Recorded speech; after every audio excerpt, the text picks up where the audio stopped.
Got it now. Welcome everyone. Sorry for the technical difficulties we're having tonight. I'm Andrea. I work here at the library.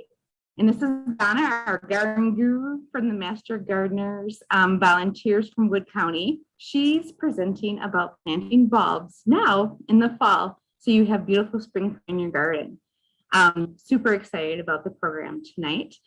I will be sharing a little bit later on in the presentation, the Google Drive links for a copy of tonight's presentation, plus a resource list, so you can have those and have access to those. They'll be there forever and ever. It's one of our Google Drive folders here from the library. If there's anything that I can help you with the library, or if you're having technical difficulties, make sure you put it in the chat. I'll be checking that regularly all night long and answering those as we go through.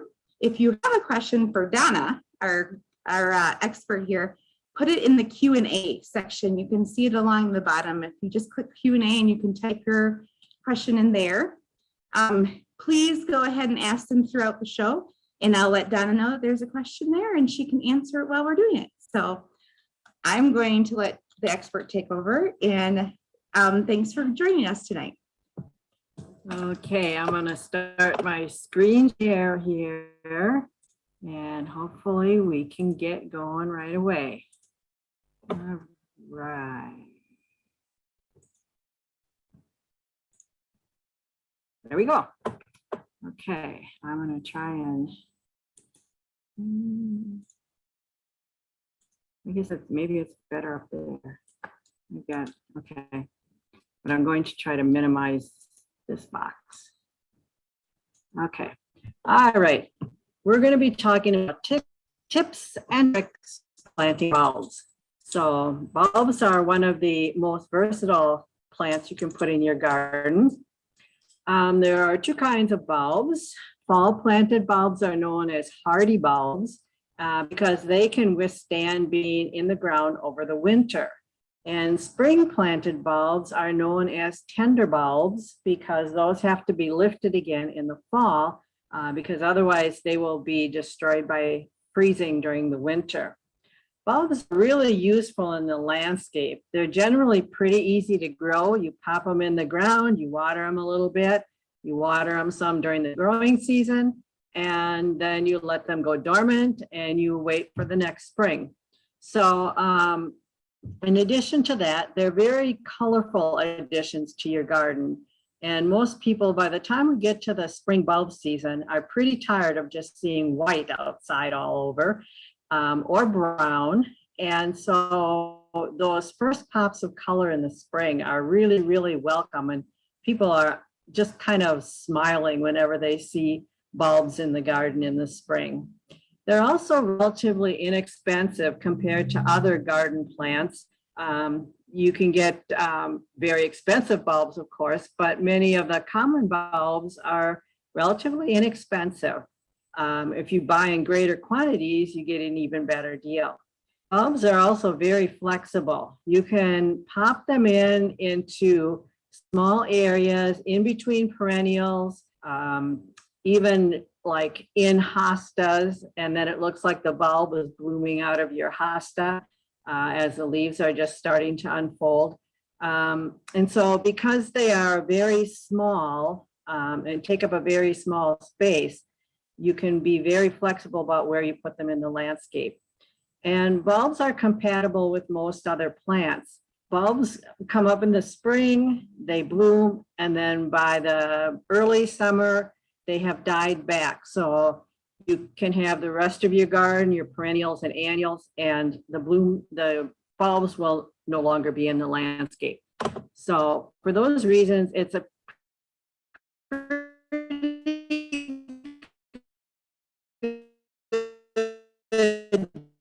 deal for using. We are talking about various kinds of things that we refer to as bulbs, but they're actually structurally, biologically, they are actually different structures. A true bulb has layers inside or scales, and we're going to take a look at each one of these. Other bulbs, quote, that we plant are actually corms, tubers, or rhizomes. And each one grows and reproduces a little bit differently, and the planting requirements are different for each kind too. So we'll take a look at each kind before we start talking about bulbs in particular. A true bulb, I'm going to see if I can lower this down to the bottom of the screen. It seems to be more problem at the top than at the bottom. Hopefully that works. A true bulb has layers inside of it like an onion. And each of those layers is a developing leaf. And in the very center is the developing flower. At the bottom of the bulb, we have what's called a basal plate, where the leaves grow from the top and the roots grow to the bottom. So in bulbs, there are two kinds of true bulbs also. A truncate bulb is like an onion, and a scaly bulb is more like a lily bulb. And those have layers of scales, which are actually some of the current plant, and also most often they are layers that will develop into future plants in another year, or sometimes those break off and will actually become another plant. If you try to remove lily bulbs, you'll probably find that there will be other lilies coming up for a while if you don't get all the scales. Those kinds of bulbs also have small bulbils on the stem often, and those can also become a flowering shoot. You want to be careful on all bulbs not to damage this basal plate. If you do that, that's going to destroy the growth in both directions. So be very careful of that. That's one of the few things you really have to worry about. Let's see here. A corm is actually a thickened stem. An example of a corm would be a crocus. A new corm will grow on top of the old one each year, and it may also grow small bulbs around the base of the bulb called cormels, not caramels, cormels. Plant with the root side down, and sometimes that's hard to determine, but look for the remnants of roots on one end. Crocuses sometimes, or crocus bulbs sometimes have almost an indentation in the middle. If you are unsure which end is up on a bulb, plant it on its side and the bulb will figure out what to do. So that's a kind of a rule, more important for some bulbs than others. Usually tulips and daffodils and those kinds of bulbs, you can tell which end is up because it's more pointed. But some of the more flat things like corms are sometimes hard to tell one from the other. Another type of bulb, as we call it, is a rhizome. It's actually a horizontal swollen stem that grows along the soil surface. And irises are an example of this. They are often only half covered with soil, so that the top of the rhizome is visible and the bottom of the rhizome has the roots that are growing into the soil. Growth buds form on the rhizome for next year's leaves and flowers. And once the rhizome has flowered, it will not reflower again. So in time, you have to lift rhizomes and take out the oldest ones and just leave the new ones that have buds on them for the next year. Tubers are the last kind we're going to talk about. And dahlias are a type of tuber. These are swollen roots, and they have buds that develop at the top of the tubers, where the tubers all come together, and that's where the plants will grow. All of the things we call bulbs basically are storage organs that the plant has to survive the season in which they are not growing leaves. So most of them have originated in areas that have hot, dry summers. And this is the bulb's way of staying alive over the dry summer when it normally would not receive any rain and would therefore be very hard to grow. So it just goes dormant and lives on its stored energy until it's time to start growing again when the rains return.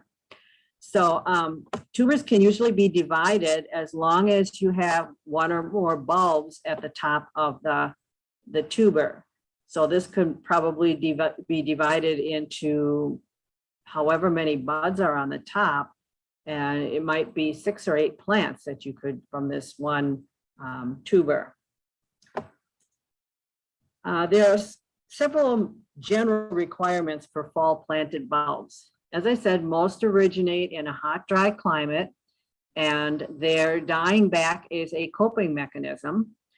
They need to have adequate water while they're blooming and until the foliage dies back completely.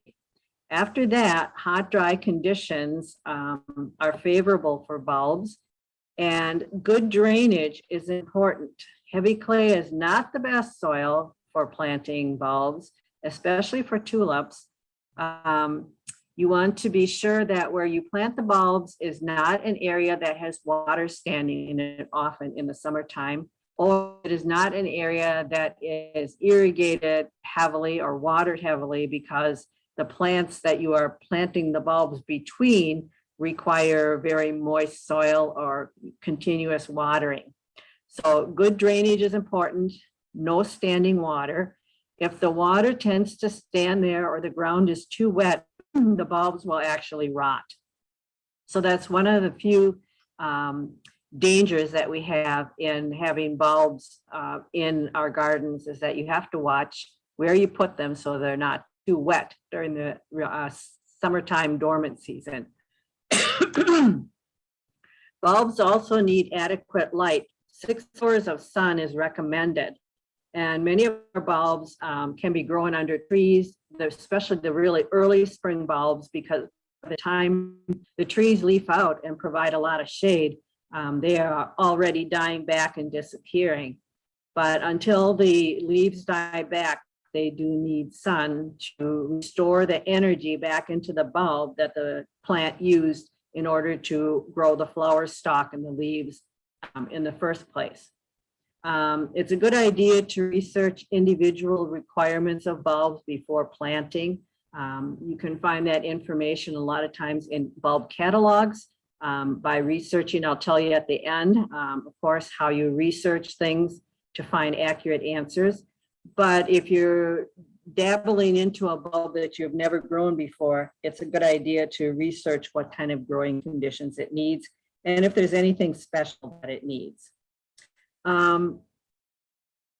The bulbs should be planted in about October, so there's time to establish some root growth, but it still is cool enough that it doesn't encourage the bulb to grow leaves yet this fall. You don't want leaves before it freezes, because if that comes out of the ground and freezes, those leaves will be brown for the next season, if not killing the bulb. So don't plant it too early. In fact, if you get the bulbs too late and the ground is already starting to freeze, you can actually plant them. If you have a January thaw or something, put them in the ground then, if you don't get them in the ground in the fall. If you are getting bulbs late or know that they're not going to come and the ground might start to freeze, mulch the area where you're going to want to put the bulbs to keep that ground from freezing until you are able to plant them. Let's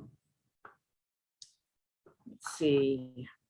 Buying bulbs, size does matter.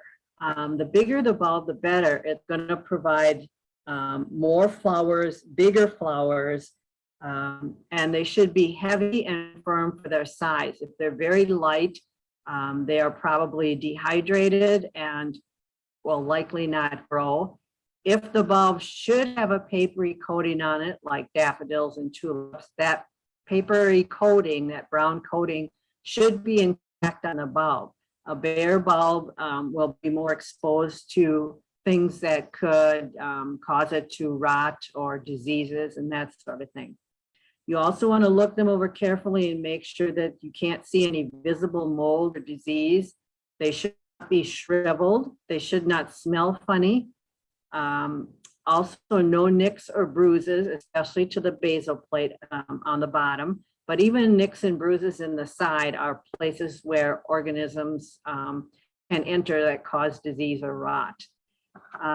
Buying in quantity is going to be cheaper than buying individual or a few bulbs if you can use them all. Some people go together with neighbors or friends or relatives and buy a larger quantity and then divide up the bulbs and each person uses what they can. That's one way to do it also. A reputable dealer like a nursery or a company that specializes in producing bulbs is going to give you better quality bulbs than a big box store. Bulbs are graded by sizes 1, 2, and 3, and the bigger bulbs are generally sold by people who are in the business for growing plants, like nurseries and bulb companies. The smaller bulbs usually end up in the big boxes at lower prices. So oftentimes the lower price means you're also getting a smaller bulb. And you want to store the bulbs in a dry place until you're ready to plant them, if you buy them right now, because we don't want to plant them for maybe another 2 to 4 weeks. You don't want to leave it though in a garage. Exhaust fumes from vehicles contain ethylene gas, and that's going to cause the bulb to deteriorate. The other place you don't want to put them is the refrigerator, especially if you have fruits in your refrigerator, because ripening also gives off ethylene gas, and those will both cause the bulbs to deteriorate. They should be stored in a dry area at about 60 degrees. It's probably better inside your house, even than in a damp basement. So keep them dry. That prevents rot and deterioration. Okay, on to planting bulbs. They need well-drained soil, as rich in organic matter as you can do. So any good garden soil that's had maybe a little compost added to it would be good. You want to avoid low-lying areas that might be prone to frost or be excessively wet. And also excessively windy areas, because many of these are quite large flowers for the size of the stem that's holding them up. And if it's really windy, they're likely to be blown over or caused to lean over rather than standing up straight. You want to plant them away from annual flowers that are going to be watered well all summer. So they often are paired well with perennials that are good at growing with minimum watering. Plants that are drought tolerant are good places good companion for bulbs. You want to plant them 2 to 4 times the height of the bulb. So 3 times the height is kind of an average. You might plant them an inch or so deeper in sandy soil and maybe a little bit more shallow in clay soil. The deeper you plant bulbs, the better longevity they have. So planting them too close to the surface may shorten their life. Measure from the bottom of the planting hole, and they have to have adequate light which means 6 or more hours of sun. These are some helpful tools for planting bulbs, especially if you're going to be planting a lot of them. A regular garden trowel is helpful. That's the one with the black handle. Also next to that is a garden trowel, which is a long skinny blade that allows you to plant a bulb or to dig down and move the soil to the side, drop the bulb in, and then allow the soil to fill back into the hole. That's a special bulb trowel. Also having a cultivator, a hand cultivator, works well, or you maybe need a shovel if you're planting a large area to loosen the soil. People who are planting a large number of bulbs often revert to this contraption on the far right. It's actually a bulb auger, and it works with a power drill. You can get it in both a short version and a tall version. The tall version will allow you to stand up and dig the holes for the bulbs. So if you have lots and lots to plant, this is probably a good way to save your knees and your back.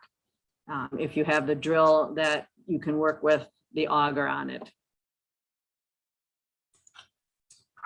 When you are planting bulbs, a bulb comes with all the stored energy that it needs to live that first year, but oftentimes it's easier to add fertilizer when you're planting the bulbs because you already have the planting hole open, and that's easier than trying to work it into the ground later.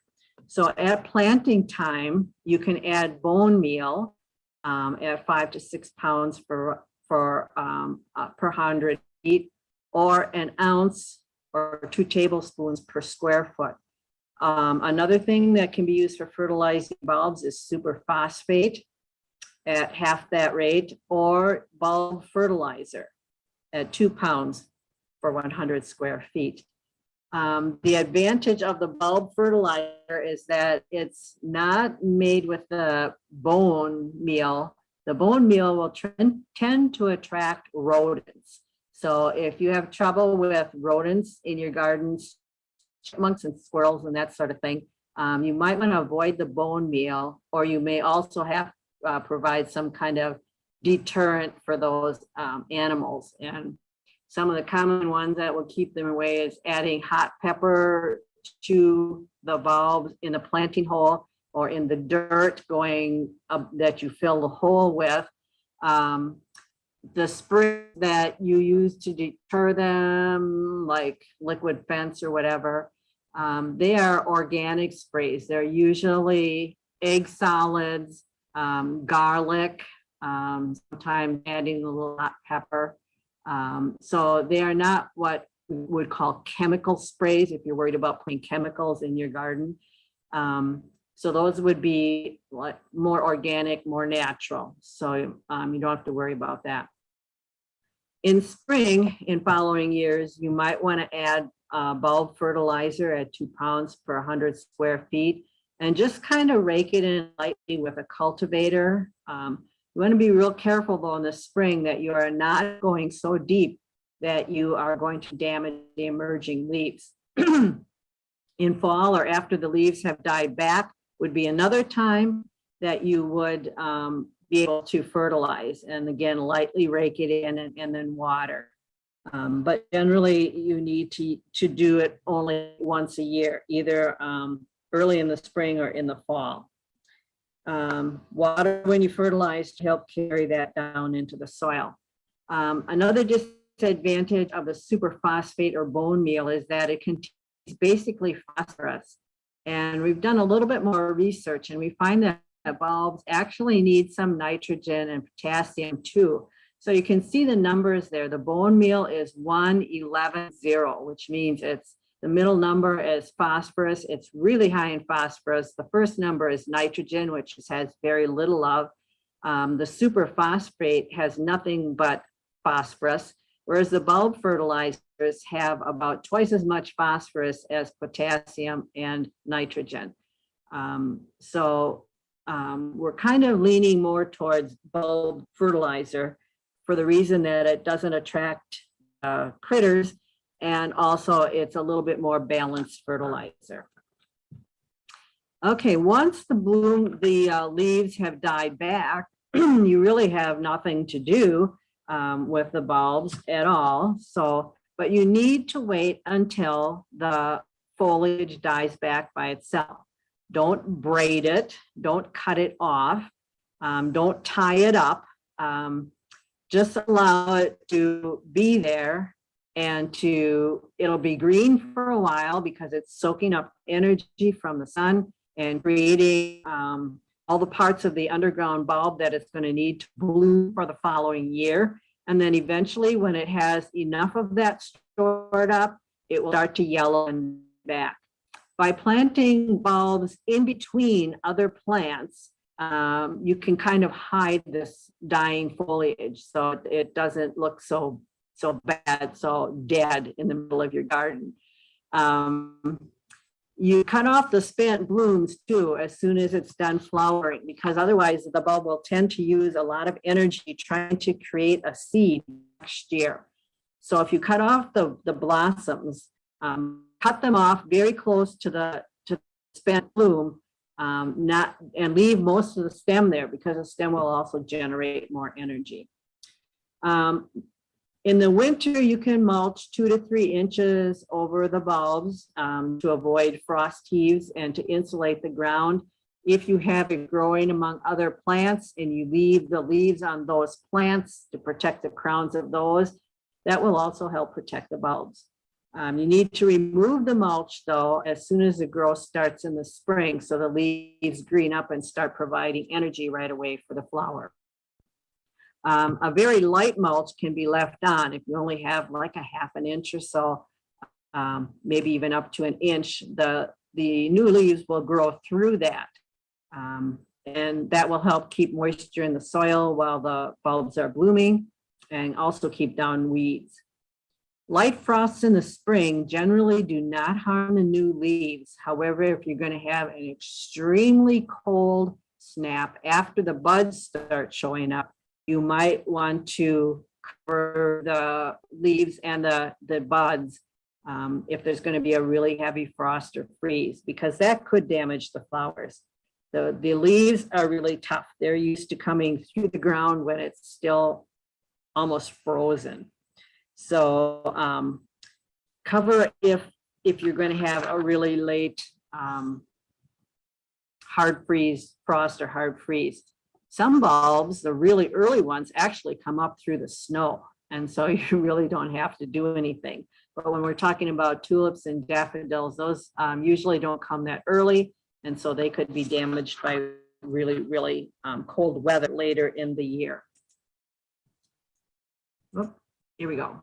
Another way to discourage wildlife is to plant animal-resistant varieties. We'll talk about some bulbs that are naturally resistant to critters eating them because they contain parts that are poisonous.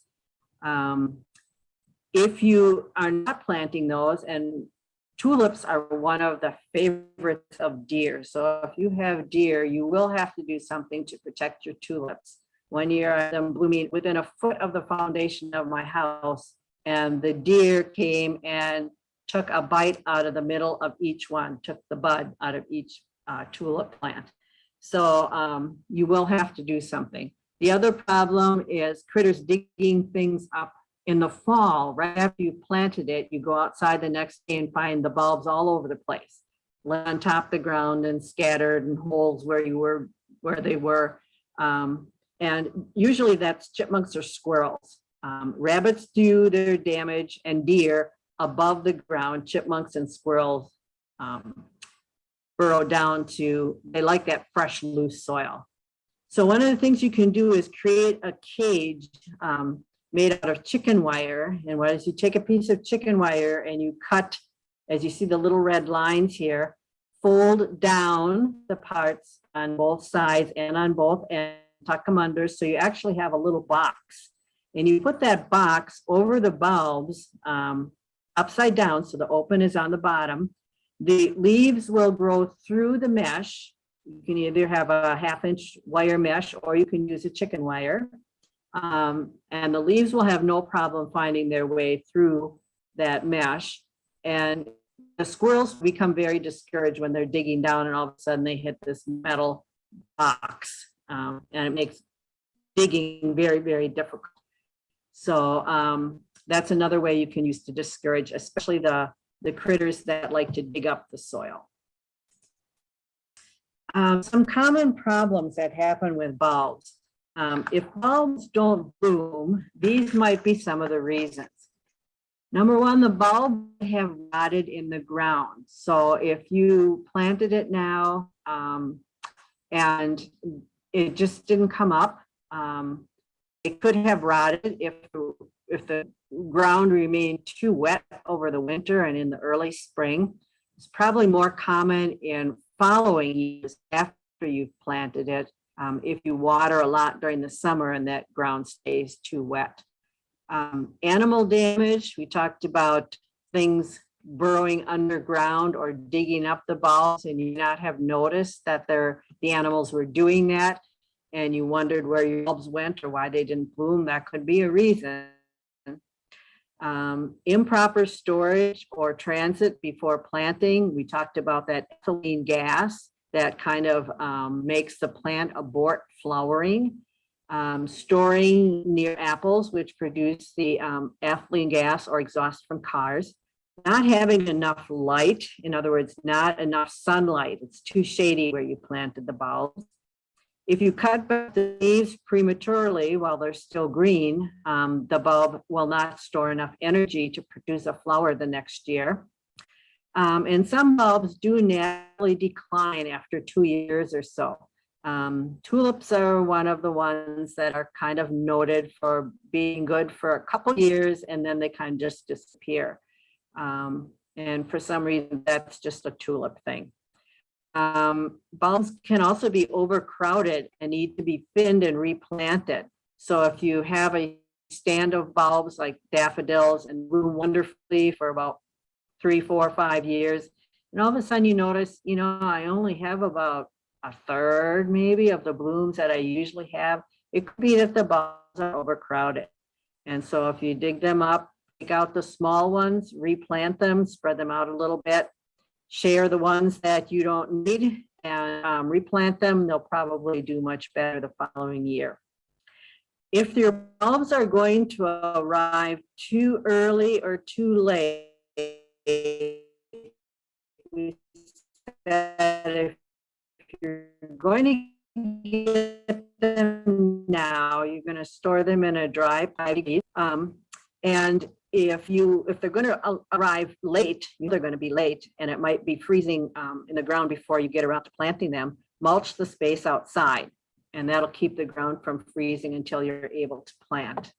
Occasionally, if you really don't get them in and the ground freezes, some people recommend waiting until you get a January thaw, and if the ground gets a little bit soft, you could put them in then also. But that's kind of iffy because you don't know whether it's going to even do that. Some other bulb problems. If they didn't get planted at all in the fall, they will usually not bloom if held at temperatures above freezing. That's because most of the hardy bulbs need a period of cold in order to jumpstart them into growing and reblooming. They can be planted in the spring, but they may not survive. And bulbs that have frozen before you get them planted will probably spoil.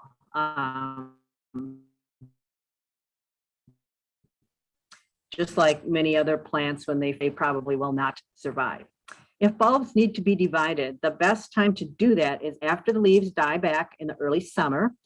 Be careful when you're digging around the bulbs. Start far away from where you think they are, and be careful not to bruise or cut into the bulbs. And we already talked about don't tie up or braid the leaves while they're still green. We're going to talk a little bit about some of the more common bulbs for planting in Wisconsin. For those of you who are listening, we are in Zone 4 here. And I'm referring to Wisconsin. Some of the northern parts are as 3B, and southern Wisconsin, some areas can reach Zone 5, but for the most part, Wisconsin is Zone 4. So you want to look for bulbs that are going to survive in Zone 4. Winter aconite is native to Europe. It blooms in late winter or very early spring, and it's not uncommon to see this one coming up in the snow. It requires rich organic soil and sun while it's blooming, and shade or partial shade in summer.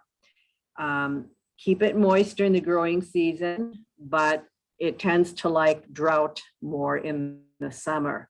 It can be used under deciduous trees, in rock gardens, beds, woodland gardens, and borders.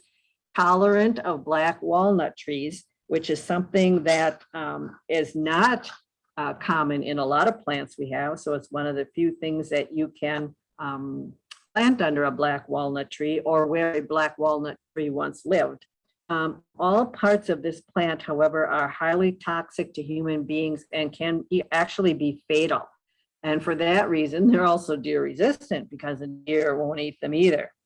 So most of these bulbs that I'm talking about, I'm giving you a general family of bulbs, and they have many, many, many different varieties in a lot of cases.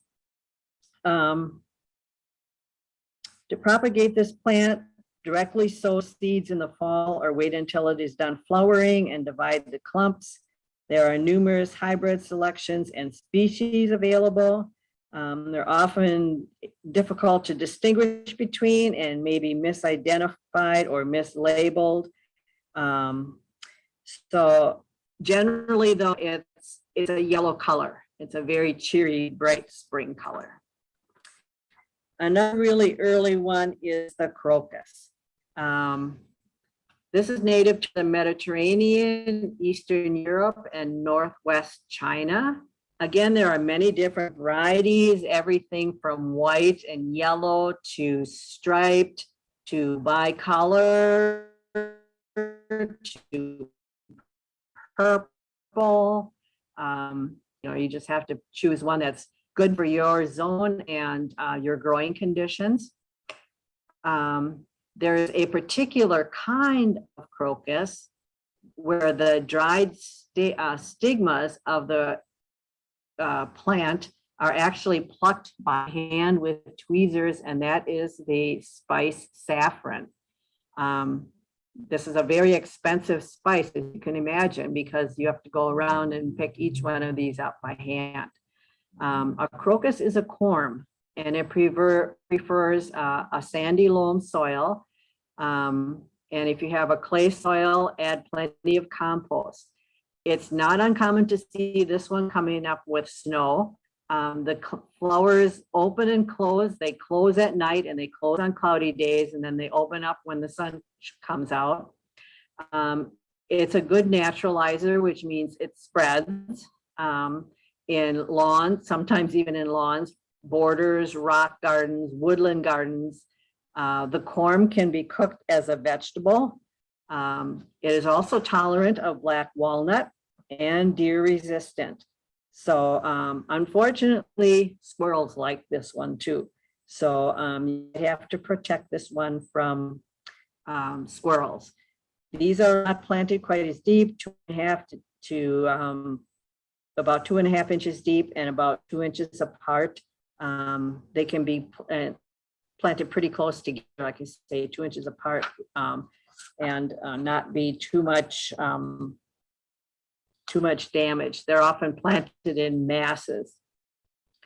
As I said, squirrels seem to be really adept at locating these.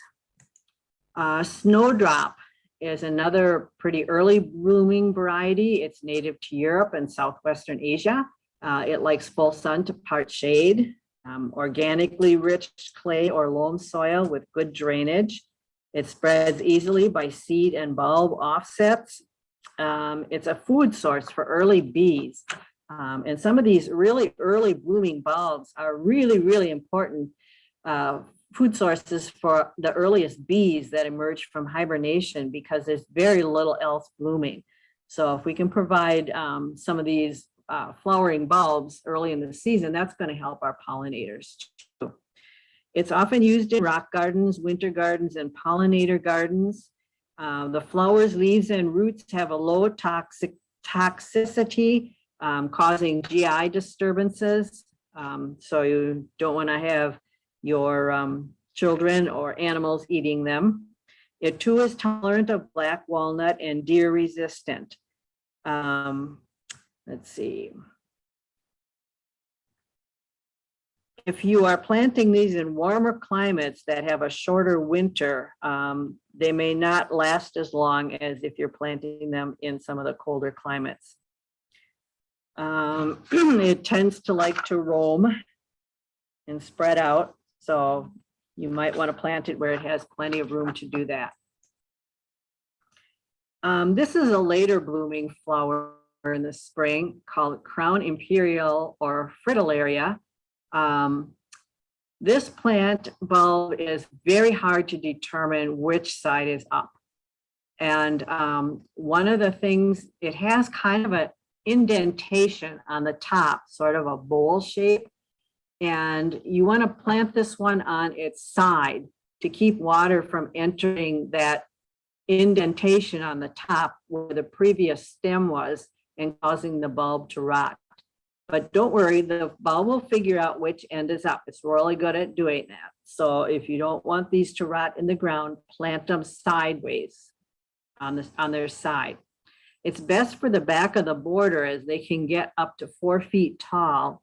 And they really dislike being moved once they are planted. Again, rich organic soil like most bulbs and full sun. They're deer resistant, black walnut resistant, and unfortunately, the lily leaf beetle likes these. So I don't know where you're listening to me, but central Wisconsin, we've been inundated by a new pest called the lily leaf beetle. It's a bright fire engine beetle, about a ½ inch or less long, and it really likes anything in the lily family. And this happens to be one of its favorite plants. Let's see, the leaves are kind of strappy, lance-like leaves. It can come in yellow or orange. There are other fritillaria that come in a checkered pattern, like a checkerboard. So again, this has a variety of different kinds of species within it. Let's see. The word fritilous, its name comes from the Latin word fritilis, which means dice box, and that's referring to that checkered petaled fritillaria that can be a very unusual one. Has no significant problems other than the lily leaf beetle, which is a new one. Let's see. Next one is daffodils. Daffodils, again, have many different varieties. They have some that have long trumpets, some that have short trumpets. They come in mostly yellow, but you can also get pinkish or peach colored ones. The bigger daffodils usually have 1 flower per stalk. Some of the smaller varieties may have several flowers per stalk. They're native to North Africa, Europe, Afghanistan, China, and Japan. And again, those places often are hot and dry in the summer and more wet in the spring when these plants bloom. They are toxic to humans, dogs, cats, and horses. And this is why they are also deer and rabbit resistant. So if you have trouble with rabbits or deer, this is one of the few plants that you are pretty much assured that it's going to survive and not be eaten by those animals. It's also salt tolerant, which means it might be good for planting near curbs or in sidewalk strips, the strip between the sidewalk and the road. So that's maybe a good place for these. But you can't keep them too wet during the summer. So beware of what you are planting next to them or around them, or what plants you are planting them between, that you don't overwater. They need full sun to part sun to bloom. And let's see. Again, remove the flower as it fades.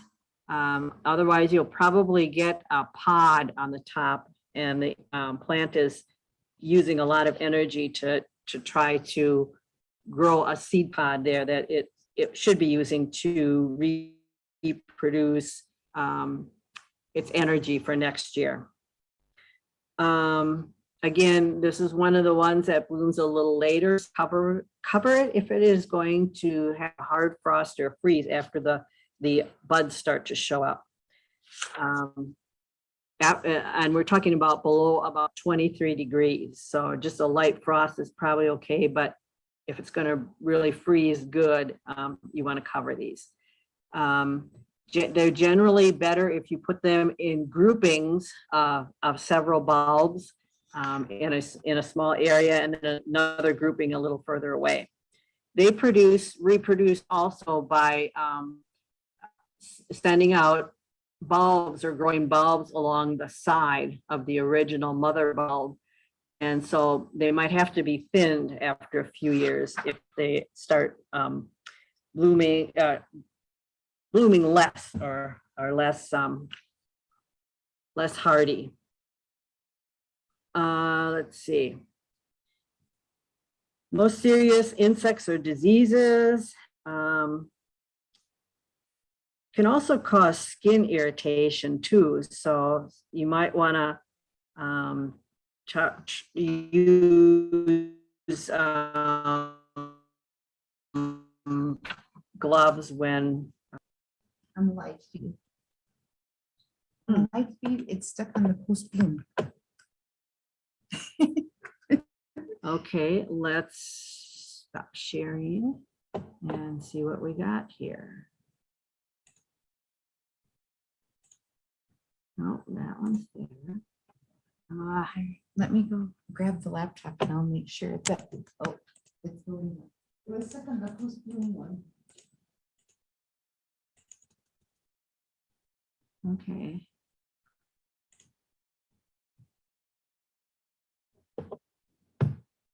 Let's see if we can find where we were. Sorry about that for you people that are out there in cyberspace. I guess we're having a little problem. She said it's fertilizing, discouraging wildlife. So you might have, they're missing all of my slides. It was like stuck on the post bloom one. So Okay. if you start sharing maybe like where you were in the program, it might start going again. Okay, now let's see if we So can find weirdest where we thing, are. because Okay, it was showing daffodils. here. Okay. From current slide. Okay, how are we going up now? Oh, it's not getting shared at all. Now let me escape and let me go back And, to yeah, the go to Zoom, Then do share screen.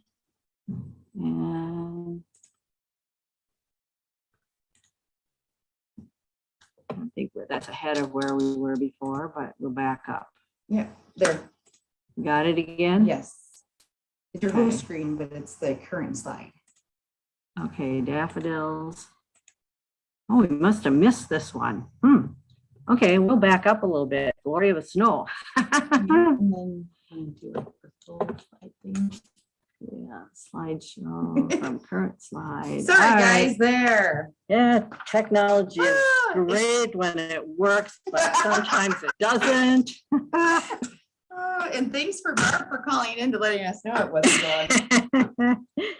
Okay, Glory of the Snow is one that likes to really spread easily. I've got this on the side of my garage and it's taken off and taken over the whole flower bed. Fortunately, it's gone in about for 3 weeks in the spring, but it's really pretty when it's there. However, it can probably get into your lawn and it may not go where you want it to stay. It's pretty drought tolerant, which is true where it is in my place. It also blooms quite early and the leaves die back quite early. It's very similar to the Siberian squill. And so it's often confused with that too. But this is more of a star-shaped flower where the Siberian squill tends to nod down. It's good for rock gardens, garden woodlands. And if you want to do something in like a bulb lawn, this is a good one for a bulb lawn. And by the time you start regularly mowing, it's gone. No serious insect things. Mixes pretty well with other spring bulbs such as daffodils, tulips, and snowdrops. Grape hyacinth, also called muscari, Again, many varieties are available. The one you see here happens to be blue. Some of them are lighter blue. Some of them are darker blue, almost a purple color. This one really rapidly has little bulblets on the side, and you'll have plant a row of these, let's say, and by the second or third year, you have a solid mass of leaves coming up. They don't, younger ones don't always bloom the first year or two. And so because they can be reproducing so readily, they are sometimes kind of aggressive in your flower beds. It prefers full sun to part sun. The leaves die back later in the summer. They do hang on for quite a while. And then this one is unique in that sometimes, well, often, some of the leaves, not all of them, will reappear in the fall. So if you have trouble remembering where you planted the bulbs and you're afraid you're going to dig them up in the spring, stick in a couple of these where your bulbs like tulips or daffodils and those are planted. And that will remind you that, oh yeah, I got some bulbs planted in there that aren't reappearing in the fall or the early spring. And this is kind of a marker for those. It attracts bees and butterflies. They love that little column or spear shaped thing of flowers. This one's only partially open. It actually gets a pretty tall flower stalk, up to maybe 2 inches tall, of all these little bell-shaped flowers. It's useful for borders and along walkways, especially if you have a cement barrier that will keep it from spreading too far. It's a good naturalizer in woods and among other perennials and shrubs. It's resistant to black walnut, mostly resistant to deer, rabbits, poor soil, and drought. I had this growing along the side of a house where we used to live, and it got literally no rain in the summertime, and it would still be green most of the summer. Okay, the next one we're going to talk about is tulips. And tulips is a really big family. There's thousands of varieties and colors and bloom times, and tulips are one of the ones that are least reliable, coming back for many, many years. Some of them are more reliable than others. One of the ones that are more reliable are what we call species tulips. And these are the original tulips, the natural tulips that most of the varieties have been bred from. And they are the kind of the native tulips. They're a really different shape. They're more of a star-shaped flower. They also aren't very tall. But they do last longer than many of our hybrid tulips. They will also naturalize if they're in an environment that they like. Animal pests include moles, voles, aphids, slugs, snails, and squirrels. And especially the hybrid ones, the deer really love the flowers of these. And like I said before, they'll go along and pick every flower off in a whole row or flower bed. The emperor tulips and the Darwin tulips tend to be the longest lived tulip species. And again, cut off the faded flower on these after they're bloomed. Otherwise it tends to get a seed pod on it, and be sure to let the foliage die back. This foliage stands up a little bit more than some of the other spring bulbs, and so it's a little bit harder to hide. But you still need to allow it to die back by itself. Let's see, alliums. These bloom a little bit later in the spring.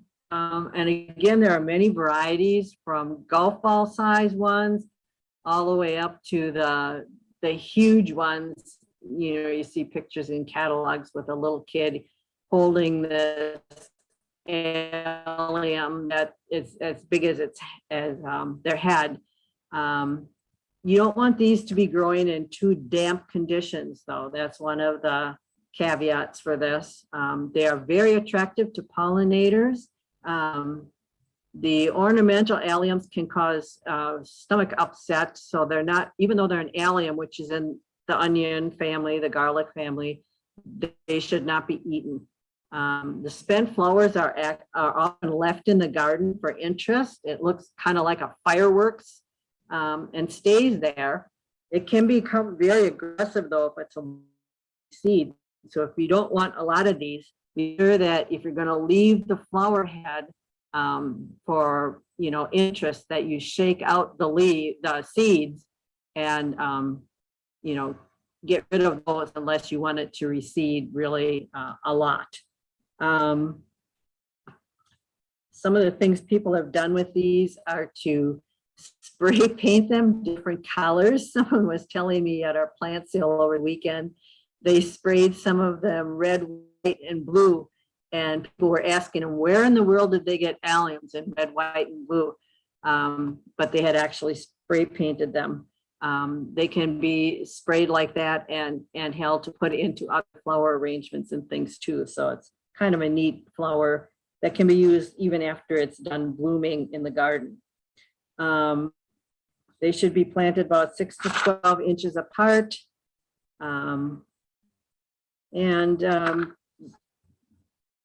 Just generally a kind of a nice flower. Hyacinth is a kind of a mid-spring flower. It should be mulched if you're in zone 4 because it's not quite as hardy as some of our other bulbs. It's an extremely fragrant flower, and it may bother people who are sensitive to smells, asthmatics. It's not a real long-lived flower. It kind of generally deteriorates. The flower stalk gets less and less flowers on it after a few years, and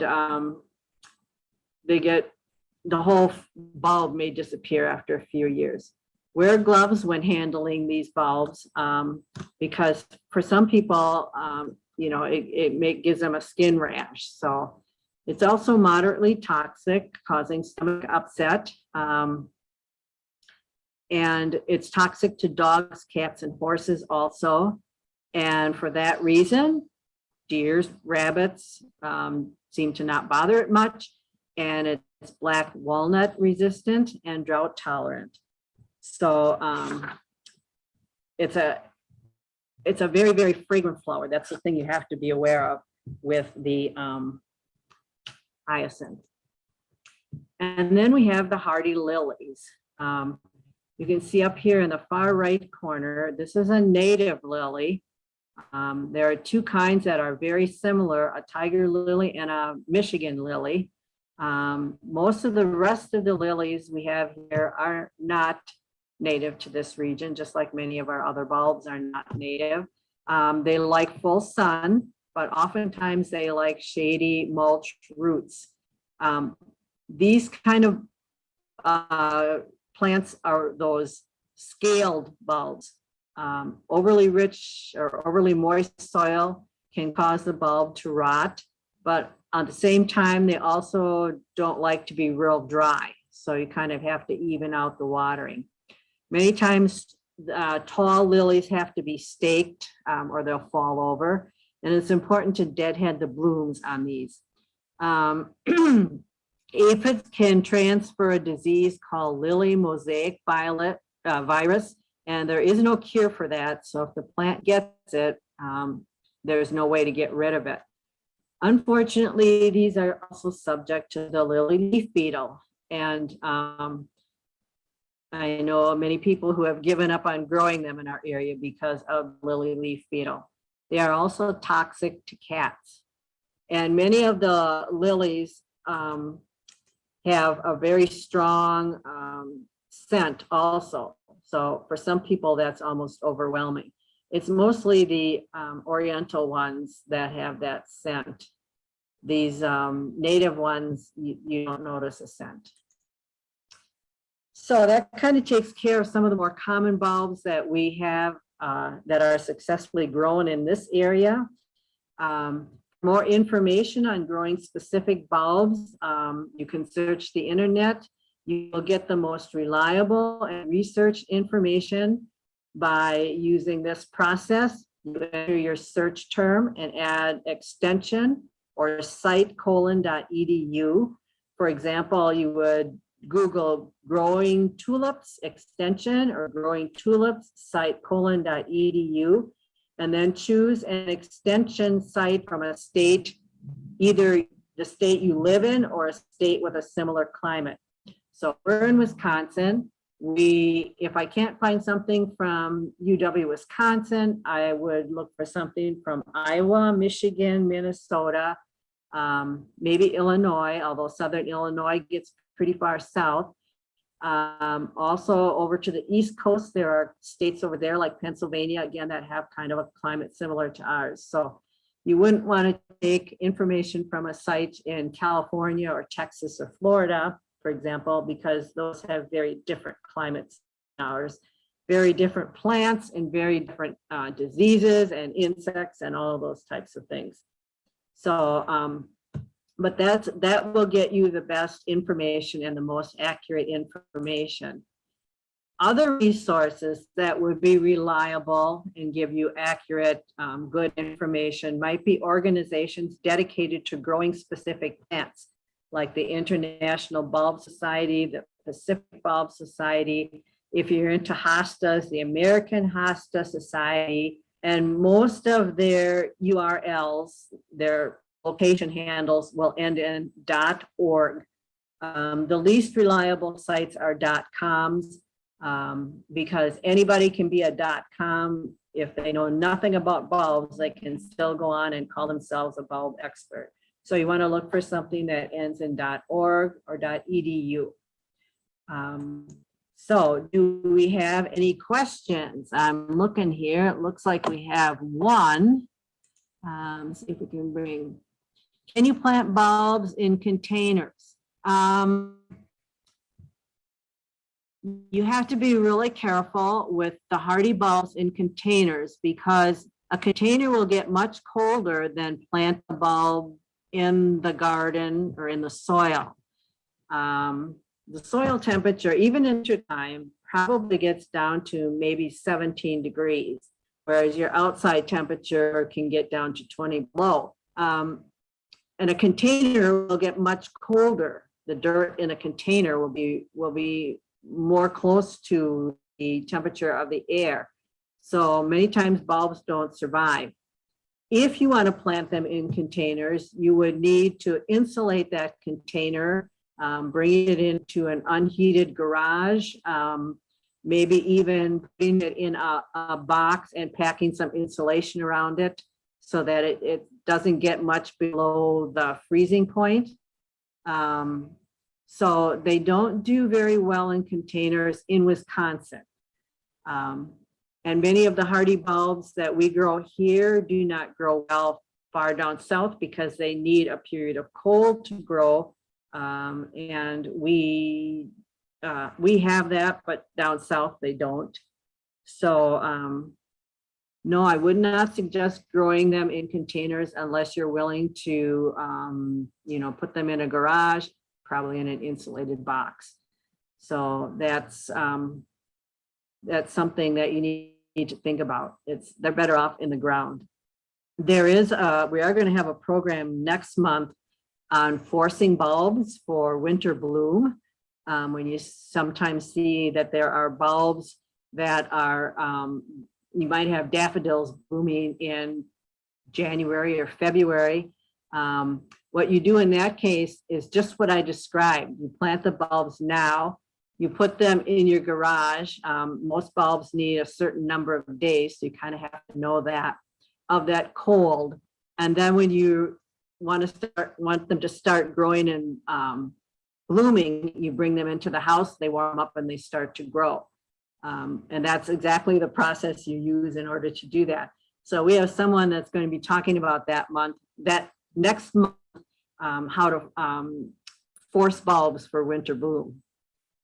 So any other questions?